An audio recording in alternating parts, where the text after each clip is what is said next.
6 em cada 10 ônibus de uma empresa de transporte público aqui da capital paulista pertencem a laranjas ligados ao crime organizado, segundo a polícia. Uma empresa de ônibus e um escritório de contabilidade estariam envolvidos no esquema. Como a prefeitura da maior cidade do país paga mais de R$500 bilhão por ano para uma empresa de ônibus com ligações com o PCC. Um vereador do Partido dos Trabalhadores é suspeito de participação na quadrilha. O contador João Muniz Leite, ligado ao ex-presidente Lula, é um dos investigados. 18 ônibus que estariam em nome de laranjas do PCC foram apreendidos por ordem da Justiça. A Transunião recebe R$100 milhões por ano da Prefeitura para o transporte de passageiros na Zona Leste. A Polícia Civil deflagrou uma operação nesta quinta-feira para investigar o envolvimento do vereador petista de São Paulo, Senival Moura, em um crime de homicídio, além de possíveis ligações dele com o primeiro comando da capital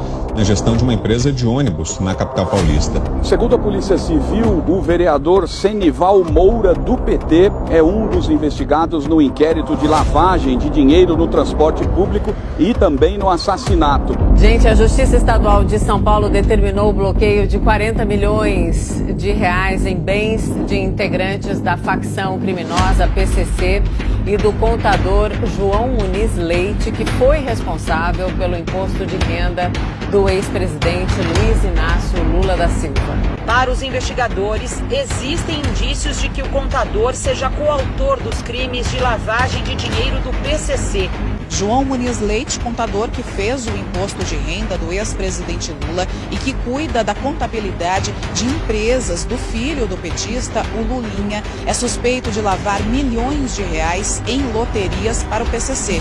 De acordo com a polícia, ele prestava serviço para o traficante Anselmo.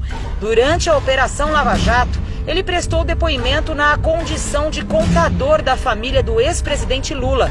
Muniz teria sido responsável pelas declarações de imposto de renda de Lula entre 2013 e 2016. Possível que seja aberta na Câmara uma CPI para investigar a possível relação entre o PT e o PCC. Uma investigação do Ministério Público do Paraná revelou que a maior facção criminosa do país sentiu o golpe depois que os chefes foram transferidos para presídios federais em fevereiro deste ano. Em áudios gravados com autorização da Justiça, o tesoureiro da quadrilha, preso na terça-feira, afirma que as regras estão mais duras agora nesse governo. Segundo o criminoso, o diálogo era mais fácil em gestões anteriores. As gravações obtidas pelo Jornal da Record revelam pela primeira vez o impacto que as transferências dos chefes para presídios federais causou na comunicação interna da quadrilha. Os caras começaram o mandato agora, irmão. Agora que eles começaram o mandato. Já mexendo diretamente com a cúpula, irmão. Que tem na linha de frente. Então, se os caras já começaram mexendo sem estar na linha de frente, os caras já entrou falando o quê? Com nós já não tem diálogo não, mano. Se você estava tendo diálogo com outros que estavam na frente, com nós já não vai ter diálogo não. E que esse Moro aí, mano, esse cara aí é esse cara aí é mesmo, mano. Ele veio para atrasar. Ele já começou a atrasar o participação do PT. Então você vê que o PT por nós tinha diálogo. O PT tinha diálogo por nós cabuloso, mano.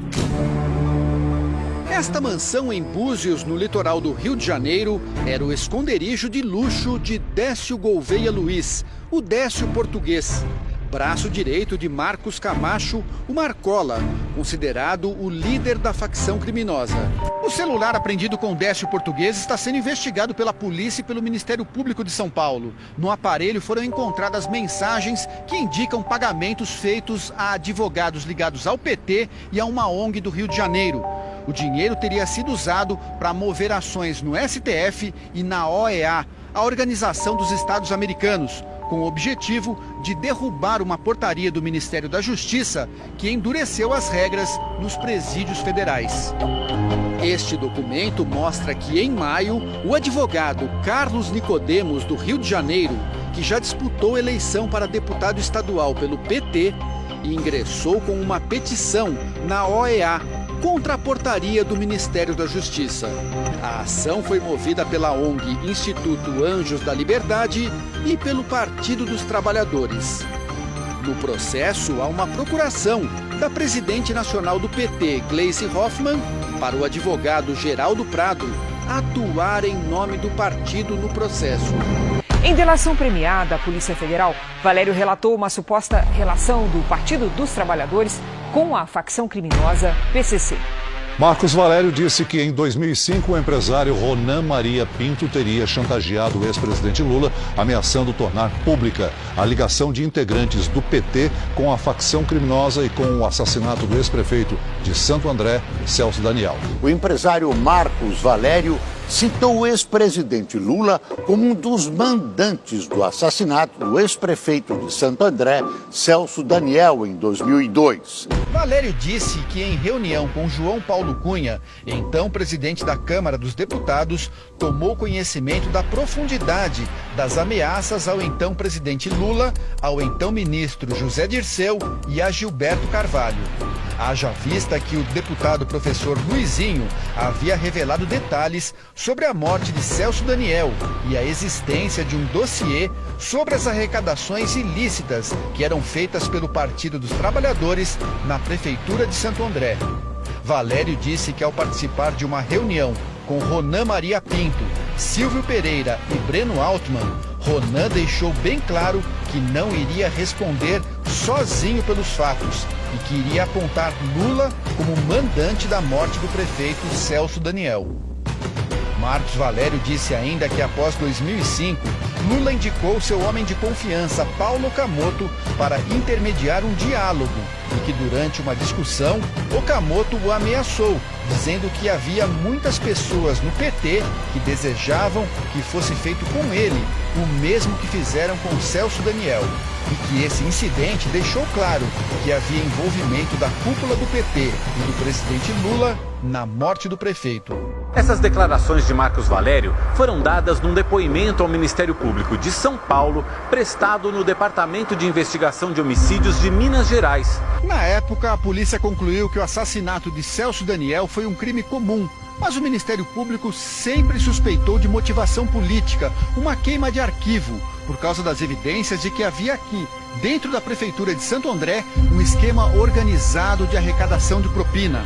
O ex-chefe de inteligência e contra-inteligência militar da Venezuela, Hugo Carvajal, conhecido como El Pollo, entregou a um juiz espanhol diversos documentos em que admite ter financiado ilegalmente movimentos políticos de esquerda na América Latina e na Europa. Segundo ele, entre os beneficiários está o ex-presidente Lula. Carvajal diz que o governo da Venezuela chegou a financiar Lula da Silva no Brasil. A jornalista espanhola conta que empresários e banqueiros também teriam ajudado a financiar essas operações. Há empresários, há banqueiros, há toda uma rede logística que faria o possível para que Lula tivesse efetivamente esse dinheiro. Estamos falando de financiamento ao narcotráfico. Isso é o que financia as campanhas eleitorais dos líderes de esquerda como Lula.